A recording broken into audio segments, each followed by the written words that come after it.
আজকের দিনটা কেমন জানি লাগছে। সারাদিন এভাবে অলসতায় শুয়ে বসে থাকতে কার ভালো লাগবে। যাই আজকে একটু ঘুরে আসি। কোথায় যাব? আচ্ছা, গ্রামের মানুষজন তাদের জীবনযাপন কেমন হয় সেটা দেখে আসলে কেমন হয়। যাই দেখে আসি তো।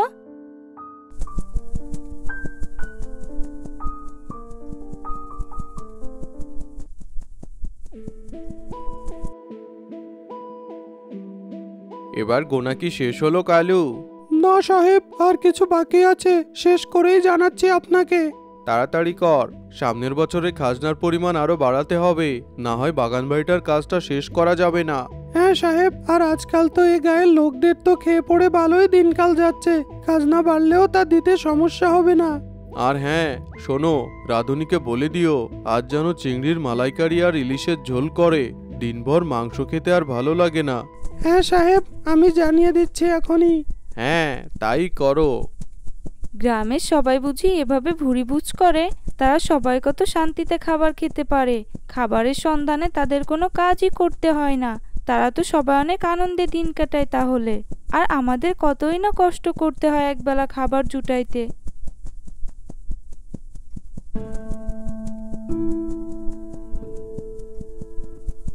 কই রান্না হলো মা? এখন তো বেলা 12টা বাজতে চললো, এখনো রান্না হলো না তোমার? এভাবে পেটে পাথর বেঁধে কতক্ষণ থাকবো? খিদের জ্বালায় যে আর বাঁচা গেল না। বাবার চালে আজকে আর মাছ উঠেনি, দুটোই কই উঠেছিল, তাই বাজারে বিক্রি করে চাল এনেছে। এভাবে চললে না খেয়ে মরতে হবে আমাদের, নুন কচলেও ভাত পাবো না। এমন পোড়া কথা বলিস নে তো।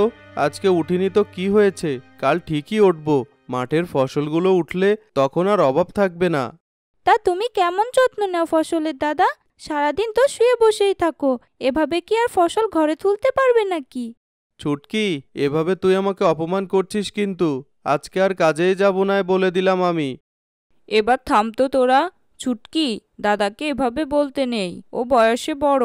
তাছাড়া মাঠে কাজ থাকলে তখন তো সে কাজ করে, এখন না হয় কাজ নেই, তাই শুয়ে বসে দিন কাটাচ্ছে। বেশ মা, তা আমি ছেলে হলে তোমাদের আর কোনো দুঃখ থাকতো না, দাদার সাথে আমিও কাজে যেতাম। খুব বড় বড় কথা হচ্ছে এখন দেখছি, দাদার সাথে কাজে যাবে? মা, দেখো না দাদা কেমন করে কথা বলে। রহিম, এভাবে আর বাজে বকিস না তো, রান্না হলো বলে। যা হাত মুখ ধুয়ে আয়, খেতে বসবি।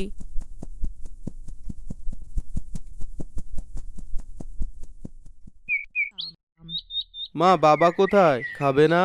তোর বাবা পান্তা ভাত ছিল, তা খেয়ে নদীতে ফের জাল ফেলতে গিয়েছেন। কাল থেকে আমিও যাব মাছ ধরতে। 2-4টা যা ওঠে বাপ বেটা মিলে তা বেচেই চলতে হবে। শুনছি সাহেব নাকি এবছর খাজনাও বাড়িয়ে দেবে। এমন হলে গায়ের সবাইকে না খেয়ে মরতে হবে। তা কেন হবে? গায়ের সবাই মিলে প্রতিবাদ করা দরকার। এবছর ফসল ভালো ফলেনি। চাইলেই কি আর হয় নাকি? জমিদার গর্দান কেটে নিবে যে, গায়ের কেউ কিচ্ছুই বলতে পারবে না। কেন দাদা, এটা কি অন্যায় না? ও সব অন্যায় তারা বুঝে না, তারা শুধু খাজনা আদায় বুঝে। তাতে সবাই মরে ভূত হলেও সাহেবদের কিচ্ছু যায় আসে না।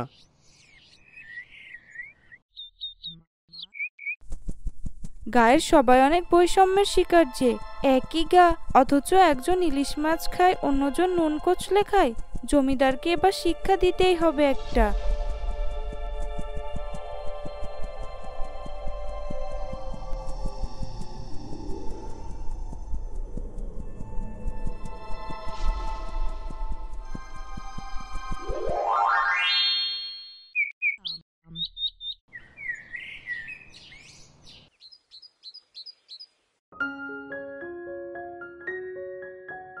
তুমি কে গো সুন্দরী? এই গায়ে আগে তো দেখিনি। আমি পাশের গায়েই থাকি। রাস্তার পাশে কিছু স্বর্ণমুদ্রা পড়েছিল, তাই ভাবলাম এ গায়ের কারোরই হবে হয়তো। দেখে তো মনে হচ্ছে আমাদের গায়ের কারোরই হবে। দেখি তো, আমার হাতে দাও তো দেখি।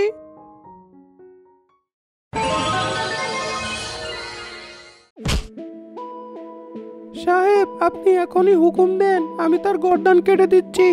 কত বড় সাহস তোমার আমাদের সাথে মশকরা করো? আজকে তোর একদিন কি আমার একদিন।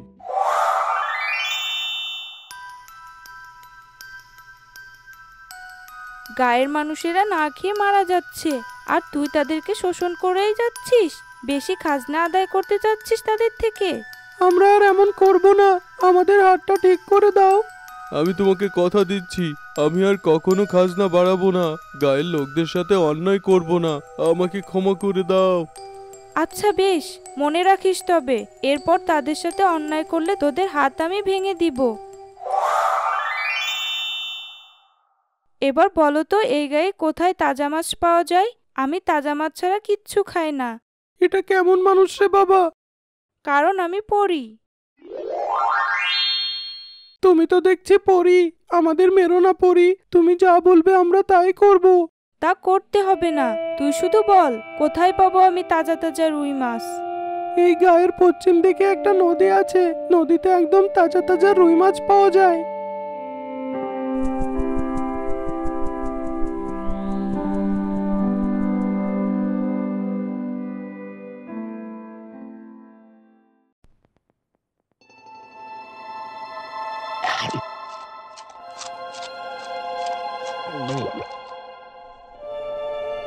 আমার পেটে অনেক ক্ষুধা, আর এখন সন্ধ্যা হয়ে গিয়েছে। তুই এখানে এসেছিস আমার খাবারগুলো সব গিলে খেতে? এক্ষুনি বের হয়ে যা, না হলে তোর ঘাড় মটকাবো আমি, বলে দিলাম। এমন করে বলো না, আমি তোমার কোনো ক্ষতি করব না। আমাকে শুধু একটু মাছ দাও খাইতে, আমি খেয়েই চলে যাব। না, আমি দেব না তোকে, তুই এক্ষুনি চলে যা।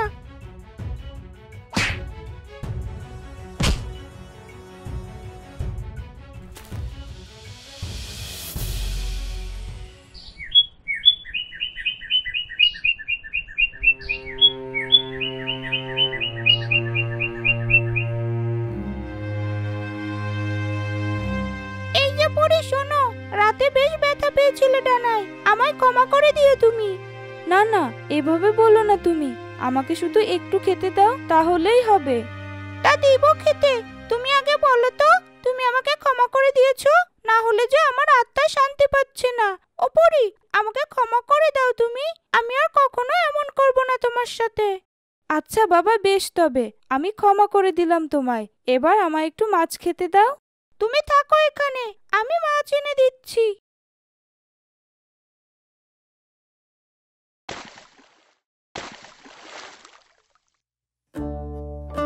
এই নাও পরি, তোমার জন্য মাছ, খেয়ে নাও এবার।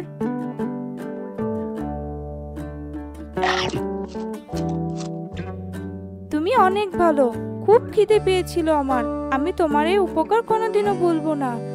এভাবে বলো না তো পরি, আমার জন্য তুমি ডানায় ব্যথা পেয়েছো, ব্যথায় কাতরাচ্ছিলে তখন, এই দেখে আমার বড্ড অনুশোচন হচ্ছিল। তুমি থাকো, আমি তোমার ডানায় ঔষধ লাগিয়ে দিচ্ছি।